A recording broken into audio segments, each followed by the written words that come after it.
I'm Dominic Patton. And I'm Anthony D'Alessandro. And this is Deadline Insider on The Boys from Prime Video.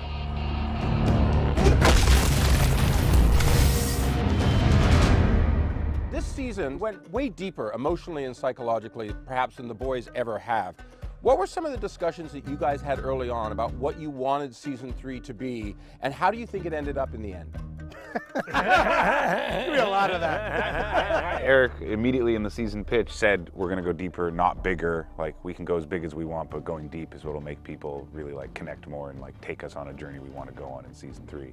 So he kicked it off with a very emotional pitch to us. And I think, like, when you start a season with a man exploding in another person's pee hole, you don't expect it to go incredibly emotionally deep throughout the rest of the season.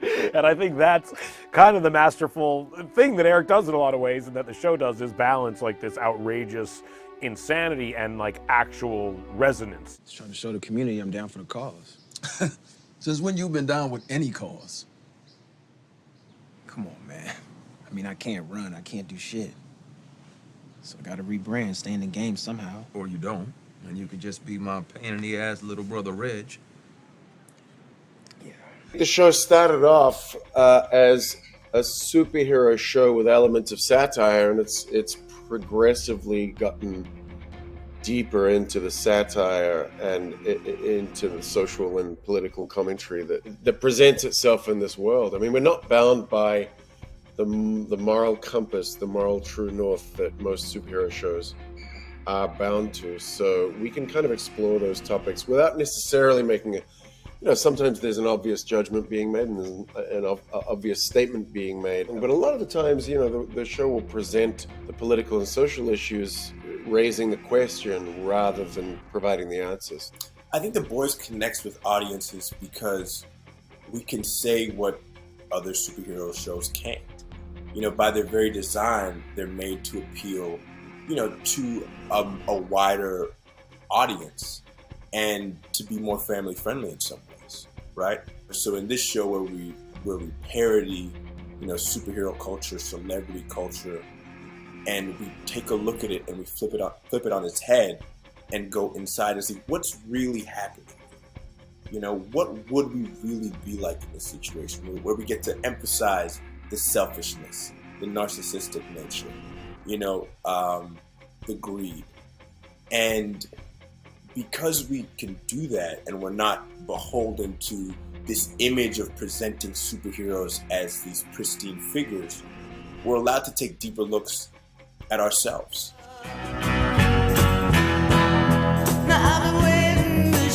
Skip breakfast, did we? Nope. I think the beauty of this show is that it demonstrates what it would actually be like if superheroes existed, and there would be a lot of collateral damage, there'd be moral dilemmas, the concept of absolute power, there would be a lot. It'd be a shit show. It'd be a shit show if superheroes were actually real. You never know. You never know what's going to happen. Even the actors. The world is just ripe with opportunities to do things that don't exist in the real world. And I think that makes it so drawing to watch, and yet it's anchored by these human issues. That's me. I gotta go. It was really interesting to see a character who has felt so powerless for 2 seasons. It was really fascinating for me to get to play a side of him that wasn't altogether likable, in that he craved power, in that he wanted to be the strong guy who came in to save the day, and how toxic that can be. Along with Homelander, Soldier Boy is the main antagonist of season 3 of The Boys, but he insists to Huey that he's not a bad guy. What's your take? The bad guys, the antagonists of any story, they're not the antagonist or the bad guy of their story. They're the good guy. That speaks a lot to Soldier Boy in the fact that he is the hero of his story. He's doing what he believes is the right thing. He's not someone who feels like he needs any kind of intervention by any means.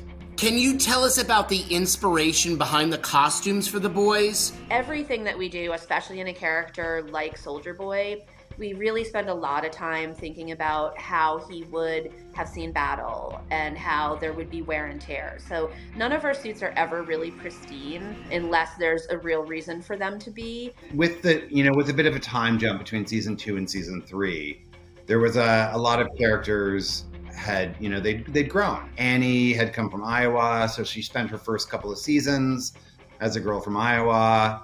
And we just kind of leveled her up and turned her into more of a New York girl that, she's started to acclimatize herself to what she sees in the windows of the shops. And with Eric, Eric and my relationship is constant. We're constantly emailing each other. I'm constantly sending him mood boards, and we're constantly trying new things. And, the amazing thing with Eric is, he's always down to try. We don't always end up with what we're going to do, with what we tried on camera, but in those mistakes, a lot of the time comes some really great new looks. So stakes were raised here in season 3 across the board, from technical to creative, production design, costumes. How did you guys pull it off? I mean, we have a really good team, and I actually think the costumes do specifically so much for the show. When the costumes look great, you buy it. When they look anything other than great, the whole world disintegrates like sand in your hands. We're all so pleased to have you here, especially your former lover, Starlight. So in your honor, got a little surprise. Seriously, we have the best taco bowls right here in the building. Should make you feel right at home, pal. Bienvenidos, muchacho. I don't really speak Spanish, sir. This is muy delicioso. Why do you think The Boys connect so strongly with audiences? I think it's really interesting to see your life on television.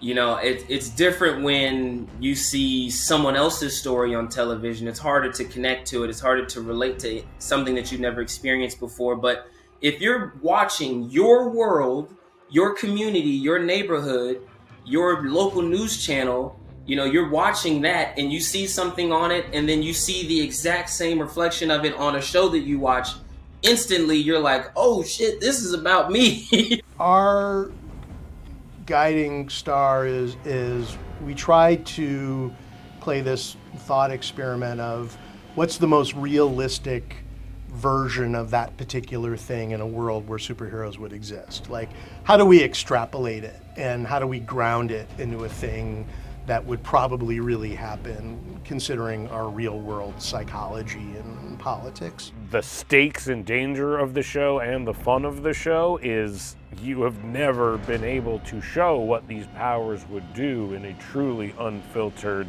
way, and the result is horrific. And I think that is, truly one of the kind of revelations that a lot of viewers have is oh, I've seen Superman shoot lasers out of his eyes in some form or another for 70 years, but I've never once seen what it would actually look like if they hit somebody. And that thought process and all that is what allows the show to kind of exist in this world that is both grounded and kind of heightened at the same time. Man, that's gonna be gross. Yeah, it's really scary. You'd be really scared around a guy who could shoot lasers out of his eyes. I show people the real me. I mean, they fucking love me. Thanks for joining us. We'll see you soon for more of Deadline's Insider on The Boys from Prime Video.